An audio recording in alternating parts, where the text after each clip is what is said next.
बिस्मिल्लाहिर्रहमानिर्रहीम, अस्सलाम वालेकुम। मैं हूँ मखदूम शहाबुद्दीन। 15 नवंबर 2025 हफ्ते का दिन। नाज़रीन इकराम, इस वक्त आपको मालूम है कि पाकिस्तान और भारत के दरमियान टेंशन्स ऑल टाइम हाई पर है। भारत की जंगी तैयारियां इस जानिब एक वाज़ेह इशारा है कि भारत कुछ न कुछ तो मनसूबाबंदी कर रहा है। इससे पहले नई दिल्ली में जो ब्लास्ट हुआ, उस ब्लास्ट को इनिशली एक CNG सिलेंडर ब्लास्ट कहा गया और उसके बाद भारतीय हुकूमत को 2 से 3 दिन लगे ये बताने में कि ये एक दहशत गर्दाना हमला था।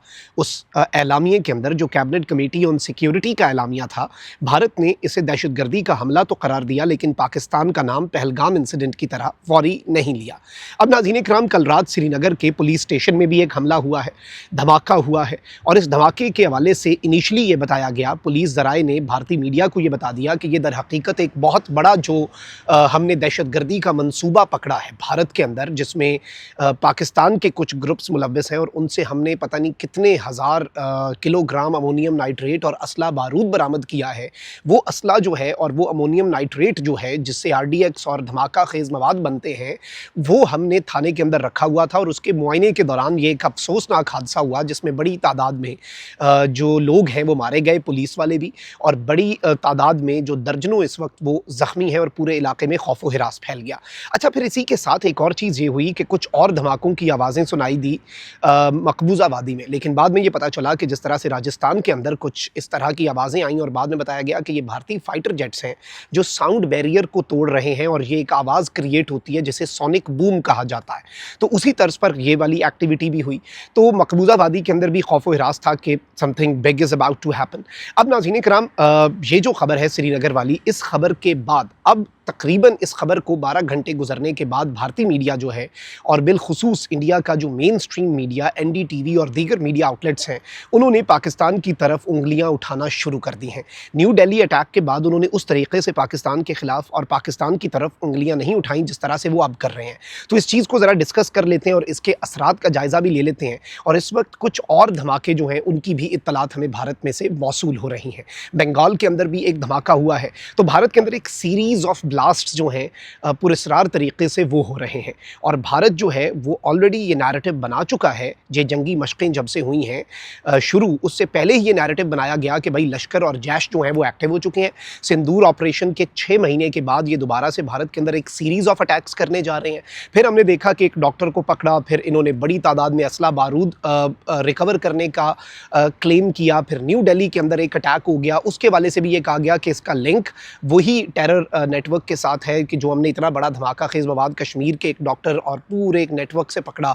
और इसमें बेसिकली इनका ये दावा था कि नई दिल्ली वाला अटैक जो है उसमें तबाही ज़्यादा होनी थी, लेकिन चूंकि ये लोग पकड़े गए और हड़बड़ाहट में, जल्दबाजी में ये हमला जो है ये हमलावर ने कर दिया, तो इसलिए नुकसान जो है वो ज़्यादा नहीं हुआ, वरना ये बहुत बड़ा हमला जो है ये होना था।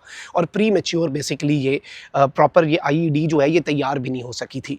तो अब नाज़रीन किराम, जो श्रीनगर वाला ब्लास्ट है और वेस्ट बंगाल के अंदर से भी हमें इस तर्ज की कुछ खबरें आ रही हैं और भारत के मुख्तलिफ इलाकों के अंदर ये थ्रेट अलर्ट्स और टेरर अलर्ट्स ऑलरेडी जारी कर दिए गए हैं। अब सूरत हाल क्या है?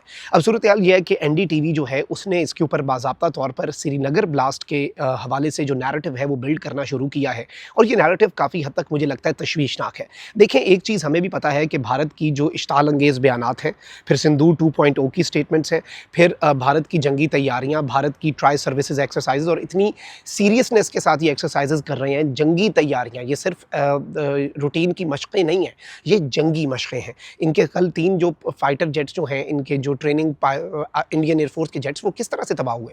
ये जो सोनिक बूम क्रिएट हो रहा है रोज़ाना, ये साउंड बैरियर को इनके फाइटर जेट्स तोड़ रहे हैं, ये किस चीज़ की तैयारियाँ हैं? ये इलेक्ट्रॉनिक वॉरफेयर और ये जो GPS जैमिंग और स्पूफिंग है, ये किस चीज़ की तैयारी भारत कर रहा है? इसराइली ह्यूम ड्रोन्स जो हैं वो 12 घंटे एक और 5 घंटे एक पाकिस्तान की LOC के करीब आके क्या जासूसी कर रहे हैं? तो ये सब कुछ हमें समझ आ रही है। और फिर जो आप अपनी हाईवेज़ के ऊपर टेक ऑफ और लैंडिंग की एक्सरसाइजेज कर रहे हैं, वो क्या है? वो भी हमें समझ आ रही है। किसी बच्चे को भी समझ आ जाती है भाई तैयारियों से कि ये तैयारियां रूटीन की मशक़ें नहीं है। सवाल बस इतना सा है कि भारत को इस वक्त एक बहुत बड़ा जवाब चाहिए, यानी पहलगाम या पुलवामा से बड़ा जवाब चाहिए होगा, क्योंकि इस मरतबा सीज़ फायर जो है वो अनाउंस हुआ अमरीका के सदर ट्रंप की तरफ से। भारत मजीद डिप्लोमेटिक आइसोलेशन बर्दाश्त नहीं कर सकता। तो अगर भारत ने वो सीज़ फायर तोड़ना है, पाकिस्तान हैज़ नो रीज़न कि पाकिस्तान इंडिया के साथ पहल करे। इंडिया के पास रीज़न है, क्योंकि हम पिछली जंग जीते हैं। इंडिया ये चाहता है कि वो अपनी शिकस्त को तरफता में बदले। तो ये वो साइकी है जो अभी तक नरेंद्र मोदी के ऊपर एक कर्ज है, उसे लगता है कि ये मेरे पे कर्ज है, ये मैंने उतारना है। अच्छा, अब इस सारी सिचुएशन को अगर हम एक ग्रेटर पर्सपेक्टिव में देखें तो अब एनडीटीवी की रिपोर्ट क्या है जी?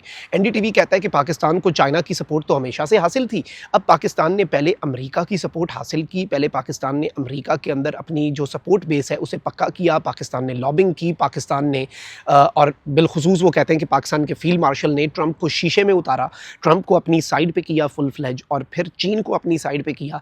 और अब जो है इंडियन मीडिया कह रहा है कि हमारे मुल्क में जो ब्लास्ट्स हो रहे हैं, हमारे मुल्क में जो अब दोबारा से टेररिज्म हो रहा है, ये दर हकीकत पाकिस्तान, अमेरिका और चीन की सहूलतकारी और उस शय पे कर रहा है कि जी अब हमें अमेरिका की भी थपकी हासिल है और चीन की भी थपकी हासिल है, और पाकिस्तान एक बड़ी यूनिक सी डिप्लोमेटिक पोजीशन के अंदर है जिसका शायद कोई मुल्क ख्वाब देखे। ये इंडियन मीडिया का तज्जिया है कि भाई अमेरिका भी आपके साथ ओके है, चीन भी आपके साथ ओके है। तो इस सब के अंदर वो कह रहे हैं कि this is the right time कि पाकिस्तान जो है वो इन मुल्कों की सपोर्ट, मतलब वो अब अमेरिका को और चाइना को भी एक्यूज़ कर रहे हैं। इससे पहले हमने देखा कि इन्होंने जो दिल्ली टेरर ब्लास्ट है उसके अंदर भी और बाकी जगहों के ऊपर भी इन्होंने एक्यूज़ किया था किसे इन्होंने एक्यूज़ किया था टर्की को, और टर्की ने फिर बड़ा मुंह तोड़ और बड़ा वाज़े और दो टूक पैगाम जो है वो भी इन्हें दिया था। तो अब अगर हम एक ग्रेटर पर्सपेक्टिव में चीज़ों को समझने की कोशिश करें और एनालाइज़ करें, और अब जो श्रीनगर के अंदर होने वाला ब्लास्ट है, and on the other hand अगर हम देखें जो वेस्ट बंगाल के अंदर एक ब्लास्ट हुआ है और उसके बाद पाकिस्तान की तरफ जो उंगलियां उठाए जाने का सिलसिला है, पहले उसे सीएनजी सिलेंडर ब्लास्ट कह दिया, बाद में आपने उसी को टेरर एक इंसिडेंट कह दिया, फिर अभी देखें इंडिया जो है ना उसने ये बात समझ ली कि पहलगाम के बाद हम फौरी we jumped to the conclusion और हमने 10 मिनट में कह दिया पाकिस्तान मुलव्वस है, तो दुनिया ने हमारी बात नहीं मानी। तो अब they actually want doctored evidence, they actually want some kind of proof जो जिसे वो चेंज कर सकें, चीज़ों को मैनिपुलेट कर सकें और बता सकें कि भाई हमने तो इतने दिन तहकीकात की और उसके बाद ये देखें जी सबूत हैं और अब हमारे पास कोई ऑप्शन नहीं है, अब देखें जी हमारे मुल्क के अंदर ये हो गया, हमारे मुल्क के अंदर वो हो गया, फलां ढिमका, यानी वो इस तर्ज के ऊपर चलते हुए हमें नजर आ रहे हैं। अच्छा, पाकिस्तान जो है उसके हवाले से मैं आपको ये बता दूं कि हमारी मिलिट्री एस्टैब्लिशमेंट को इस बात का इदराक है कि ये नेवी की साइड पे भी, और इस मरतबा अगर जंग छिड़ती है तो ये तवील मुद्दती जंग भी होगी। भारत की सिर्फ नेवी की साइड पे तैयारियां नहीं, मैंने पिछले तो व्लॉग अभी इसी व्लॉग के आगाज़ में कुछ आपको बताई जो डेवलपमेंट्स हैं, लेकिन जो बंकर्स बन रहे हैं एलओसी के अंदर, they are a very clear cut indication that they are going for a long term war, large scale plus long term and a full scale war. मई 2025 के अंदर इंडिया ने सर्जिकल स्ट्राइक्स करने की कोशिश की, वो नाकाम हुई, इंडिया के तैयारे गिरे, पाकिस्तान ने 2 दिन के बाद ऑपरेशन बुनियानो मरसूस किया, जवाब दिया, मामला रुक गया। That was not a full fledge war, ये याद रखिएगा, जिसे आप फुल स्केल ऑल आउट जाते हैं ना वॉर की। वैसे भी नया दौर है, इसमें ऐसी ही जंगें लड़ी जाती हैं हाइब्रिड तरीके से, लेकिन इंडिया अब एक कन्वेंशनल जंग जो है, और सर्दियाँ इंडिया के लिए बड़ी मौजू इंडिया समझता है कि उसके लिए है, और वो इस मौसम का भी फ़ायदा उठाना चाह रहा है। लेकिन ऑब्वियसली हमारी तैयारी भी पूरी है। इंडिया जो है वो इस मरतबा बड़ा देखभाल के बड़ी तरीके से शतरंज की बाजियाँ खेल रहा है, और बड़े आराम से ये जो खामोशी है, इवन इंडियन मीडिया जर्नलिस्ट जो बीजेपी और आरएसएस के करीब हैं वो कह रहे हैं कि गवर्नमेंट की खामोशी एक तूफान का पेश खैमा है। तो they are giving threats in a very subtle way as well.